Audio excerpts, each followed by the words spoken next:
In January of 2019, my husband was diagnosed with a brain tumor. It was in a completely inoperable part of the brain, and was told me had 6 months to live.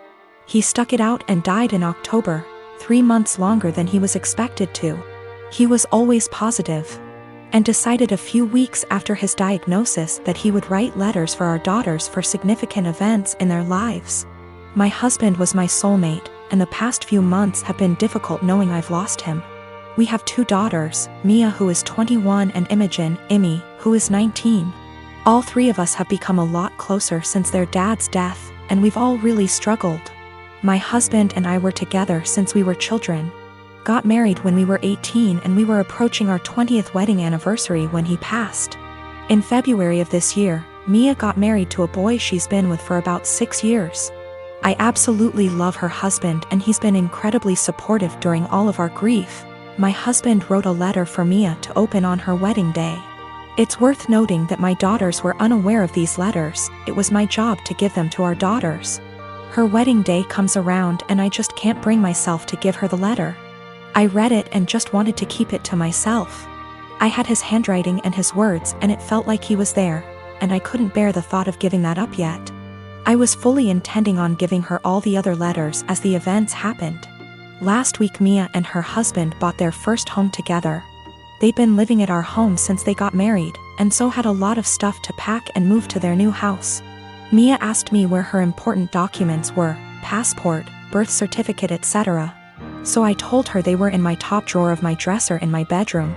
The only letter that was in there was the one I was meant to give her on her wedding day. The rest were hidden away. She immediately recognized his handwriting, and of course it was addressed to her, so she read it and broke down. She came and found me and started screaming at me, asking how I could be so selfish. I didn't really know what to say apart from the fact that I wanted to keep it and she could take a picture of it. Both my daughters called me an asshole and are convinced I'm keeping them from a load of their dad's stuff. I am a 19-year-old female. I have an estranged grandpa, more or less. He's my dad's father, but my dad hardly had a relationship with him. I have 2 other siblings, one younger and one older. My grandma divorced my grandpa when my dad was only 10. So he lived with my grandma his whole life in a different state and didn't see him. When he got older, he saw him a little more, and my grandpa started coming around a little bit more as well. He'd stay for a week at a time and then go home. He was an old, bitter man, to be honest. He never got remarried and lived his whole life in his coastal town with the same friends he'd had his whole life. He wasn't pleasant to be around and could hold grudges longer than anyone I've ever met. But regardless of this, he was filthy rich. He owned a successful business that he sold for $1 million. He retired after selling, but his house sits on an island as well as the biggest piece of land on the island. So it sold for well over $3 million. I was never close with my grandpa, but I took after his sister, who is in right now, and he adores her. He always told me that he was proud to see me follow in her footsteps. He died a few months ago. Since then, my family has been torn apart. He left everything to me. He essentially liquidated all of his assets, and it ended up being close to $8 million. I was shocked. I didn't and still don't know what to do with the money, but I'm going to save it. My dad and stepmom as well as my siblings are hounding me to split the money with them. I just can't do it. My dad is an alcoholic who never said anything nice about his dad. Despite him being bitter, my grandpa actually bought my dad a $300,000 house. My dad would 100% drink away any money given to him. As far as my siblings, my brother has full financial support from my grandma as he is the favorite, and he's very wasteful and ungrateful. He never talks to me and always is very mean to me when he does. My little sister is the only person I've actually considered. She's very young, and that's really the only thing stopping me. Her mom is money-oriented and would take the money from her. So I'm waiting until she turns 18, and I offered to pay for her college. But now my family is telling me I'm unfair and the money doesn't belong to me and I'm not deserving of it. That I'm too young and I'll waste it on cars and clothes. I don't agree, and now they're all threatening to cut me off and never speak to me. Or even sue me if I don't give them all a chunk of the money. I don't know what to do, and I'm buckling under pressure here. I've already had 2 police officers out to my house because my dad is claiming I stole the money from him. Everything was through an attorney. I know I did nothing wrong legally, but morally? Recently, my cousin and cousin-in-law have been thinking about relocating to our state because of recent job opportunities, and we've hosted them in the past when they visited. The first time they stayed with us, before my son was born, my nephew seemed to develop a strong attachment to my wife and always wanted to be near her.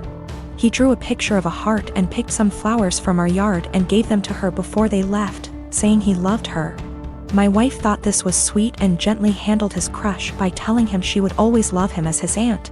But she was sure he would find another girl to fill his heart soon.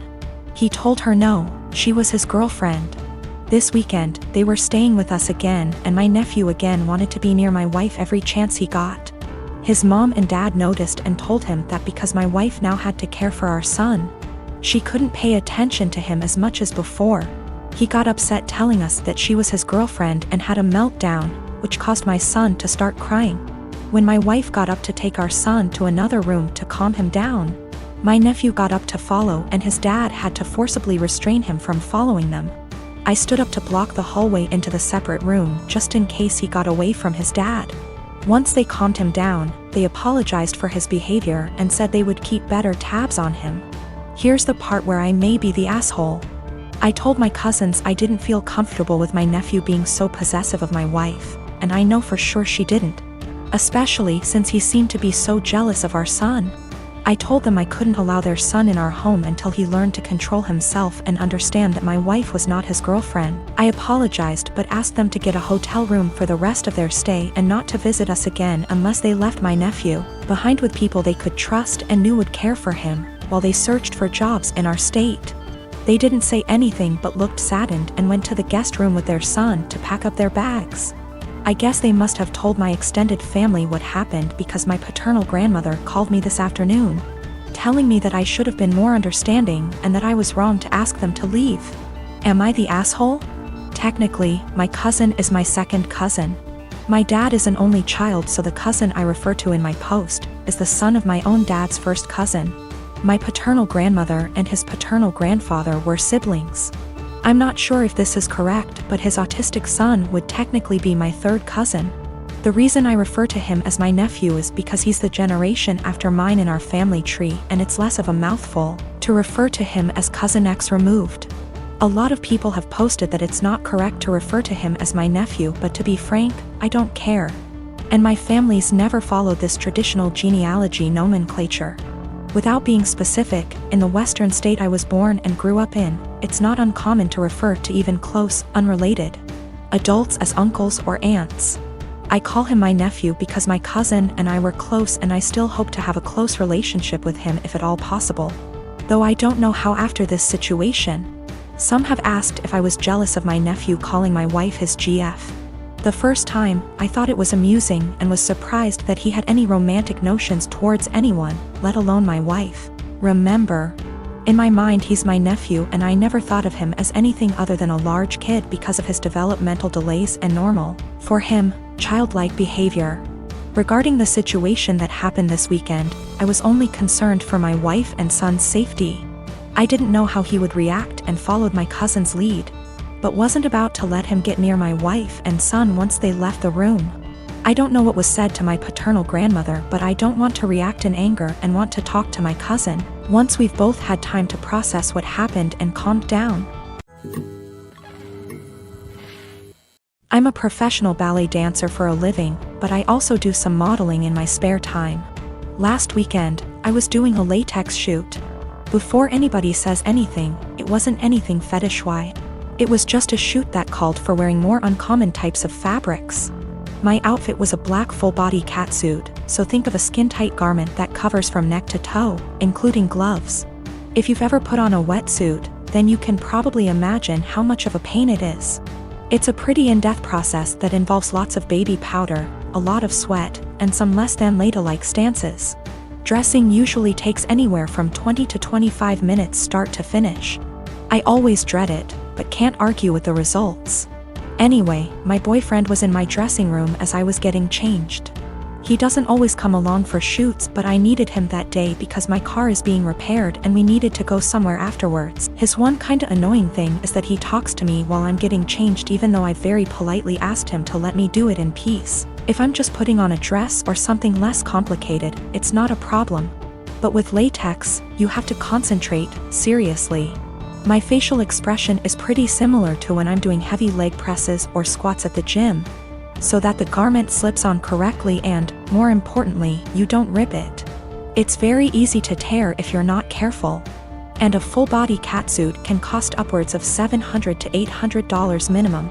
So as I'm struggling, may have been on the floor on my back with my feet up on a chair, pushing my butt up to get the garment over my hips, he won't stop talking.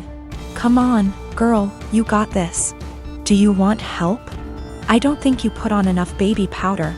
Babe, you got this, get that big ass in there.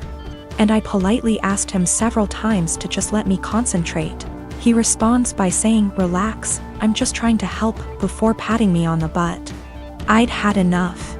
I demanded he stand outside because he was being super distracting and I couldn't afford to rip the garment. I didn't ask him to help because there's a technique to getting latex on and he doesn't have it. He got all pissy and was like, whatever, maybe you need a bigger size anyway, before leaving the shoot completely and taking the car. I had to get an Uber home after the shoot. On one hand, I was getting super frustrated, I was hot and sweaty, and combined with my kinda short temper, I was getting pissed off that I couldn't get the suit on. On the other hand, I asked him multiple times not to comment or distract me. And I never indicated that I was in the mood to be touched.